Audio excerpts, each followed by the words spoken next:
quedar metido, ¿cierto?, en el inconsciente, o subconsciente, ¿cómo es? Quedar atrapado en tu subconsciente y no despertar.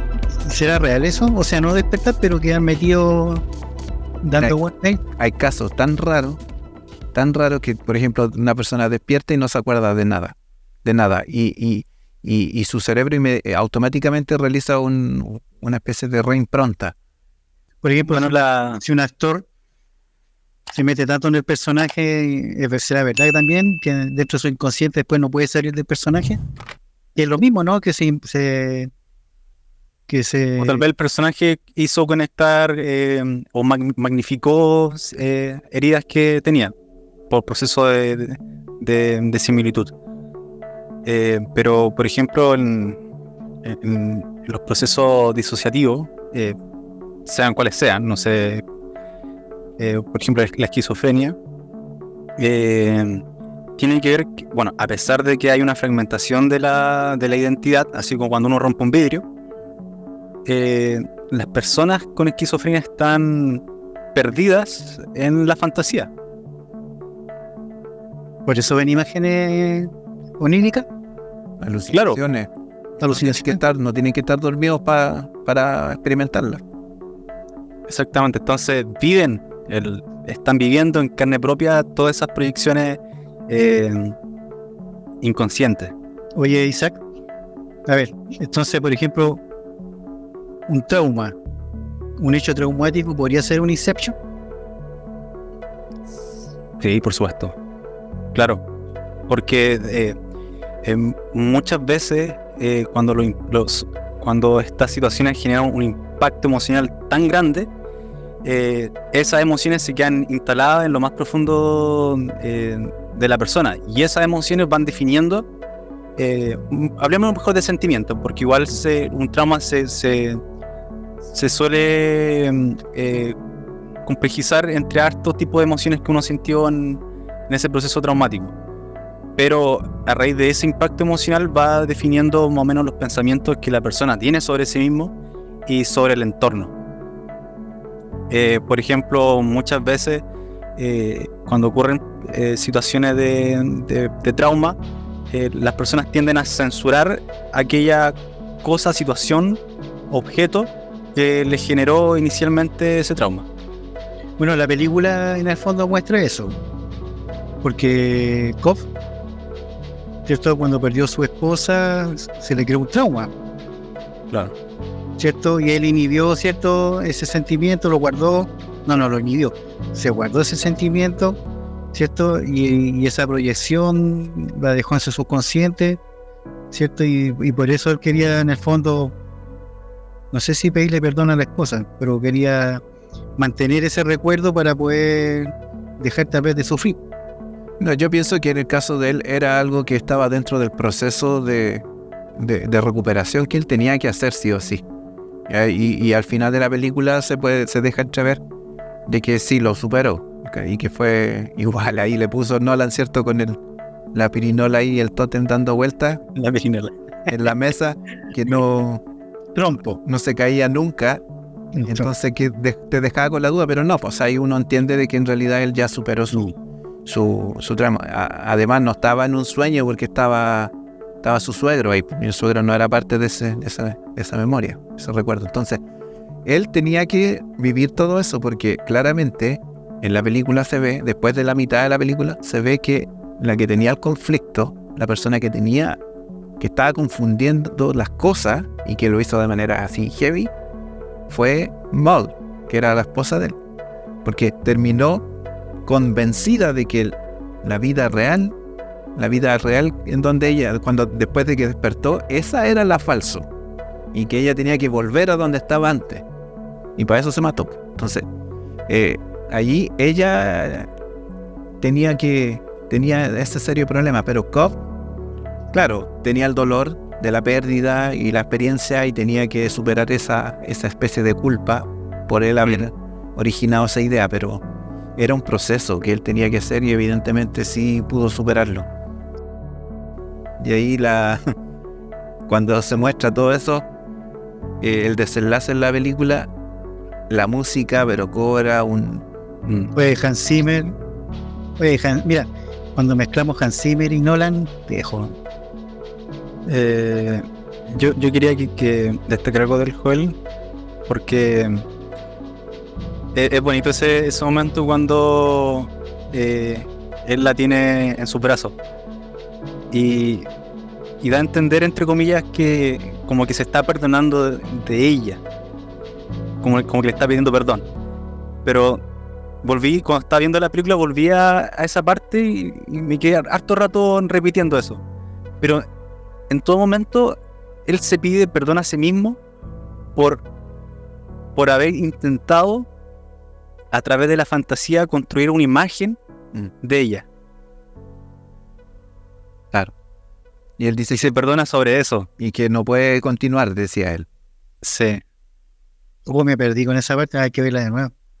Esa es la terapia de Cobb. Ya, bueno, mañana voy a verla de nuevo. Porque... Esa es la terapia de ¿Cómo? Cobb. No me di cuenta de eso. ¿En qué parte de eso? No, pero tiene que ver con el lenguaje. Ya. Tiene que ver con el lenguaje construye realidad. Porque él ahí vocaliza el locus de control. Yo me hago cargo de lo que hice y estuvo mal. Claro. Así que ahora te dejo ir. Fue cuando estaban en el subconsciente y tenían que sincronizarse para la patada, para despertar. Oye, interesante. Bueno, me hablaba eso de la patada. Pero mira, esa escena donde Moll está en el balcón y él está en el otro lado. Fue inteligente Nolan cuando hizo esa escena, porque ella está al frente, como que estuviera en otro edificio, ¿cierto? Pero él no la puede alcanzarla.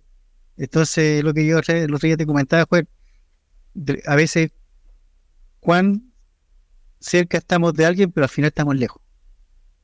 Él no pudo salvarla, porque en el fondo estaba lejos y por eso sentía tanta culpa. Y ella dejó todo listo con el abogado de que en realidad él ideó todo eso para que él después no quedara culpa con los niños, porque ella daba por sentado que él le iba a seguir. Claro, por eso digo yo. Ahí se le creó el problema legal. Cuán cerca estaban ellos, enamorados, 50 años viviendo en un sueño, pero en el fondo él no la conocía. Porque él se sorprende cuando ella le cuenta lo que ella hizo, para arruinarle la vida a él. Claro. De ahí que Nolan hiciera esa imagen con ella al frente en un balcón y él en este otro lado y no pudieran alcanzarse. Es que la idea plantada por Cobb en ella fue tan poderosa, era sencilla, una simple idea, pero fue tan poderosa, tuvo consecuencias por arrastre. Y al tal punto de que ella se convirtió en... Bueno, no sale en la película si ella era así antes, pero al punto antes del suicidio, ella se transformó en una persona súper manipuladora, pero completamente arreglando todo, dejando todo listo, todo que para allá, el aniversario para acá, todo, tenía todo orquestado para lograr su cometido y que todo era a través de una sola y simple idea. Hay una... En psicología hay hartas posturas sobre las enfermedades mentales. Porque, por ejemplo, algunos que son puramente extremadamente clínicos, que el DSM-5, que los diagnósticos y todas esas cuestiones, suelen a veces entender o estudian a estas personas entendiéndolas como que la persona es el trastorno, que su identidad es el trastorno, la persona es depresiva, la persona es bipolar, la persona es esquizofrénica. Y uno se da cuenta de eso incluso en el lenguaje popular, cuando las personas a veces se burlan por decir, eres esquizofrénico, y lo utilizan son como broma. Entonces la pregunta de ahí es que si el trastorno mental define a la persona o no. Y ahí se dividen las posturas, porque uno también pudiese entender el trastorno mental como una situación que le ocurre, algo que le genera ese estado a esa persona, pero no es la enfermedad. Gatillante. Exacto. Entonces eso que le genera malestar está generando ese estado, esa respuesta mental a eso que perturba. Por lo tanto, ahí hay una distinción. Son cosas distintas. Entonces, ¿Qué es lo que se busca con eso? Entender que la persona, voy a ser redundante esto, es la persona, tiene su personalidad, es su identidad, pero que está tonalizada y perturbada por un trastorno. No es su enfermedad la persona. Claro, entonces es una persona en situación de esquizofrenia, es una persona en situación de estado bipolar. En un estado enfermo, una personalidad en un estado enfermo. Exacto. Hay estado sano también, lúcido. Exactamente. Entonces, la persona auténtica, la persona sana, es la persona en su estado de equilibrio, en su estado natural de equilibrio, a nivel fisiológico y a nivel psicológico. Y cuando uno está esas cosas en equilibrio, ahí estamos contemplando la magnificencia natural de la persona. Entonces imagínate si fuera real un Inception. Si, por ejemplo, la ciencia lograra hacer eso, ¿cuánta gente no sanaría? Sería en un par de un sueño de 5 minutos ahorrar meses de terapia. meses. Así, y da rayo porque no quiero mencionar, pero da rabia que muchas veces se invierta dinero en tantas porquerías, incluso la ciencia gasta tanto dinero en tantas porquerías, en armas, en armas, por ejemplo, que no se dan el tiempo de crear artefactos tecnológicos para hacer cosas así. Y se puede si las personas son súper inteligentes. Se puede, pero todo se usa para propósitos específicos, sobre todo relacionados con plata, militar, político, de gobierno y política. Exacto. Así es. Feo, horrible.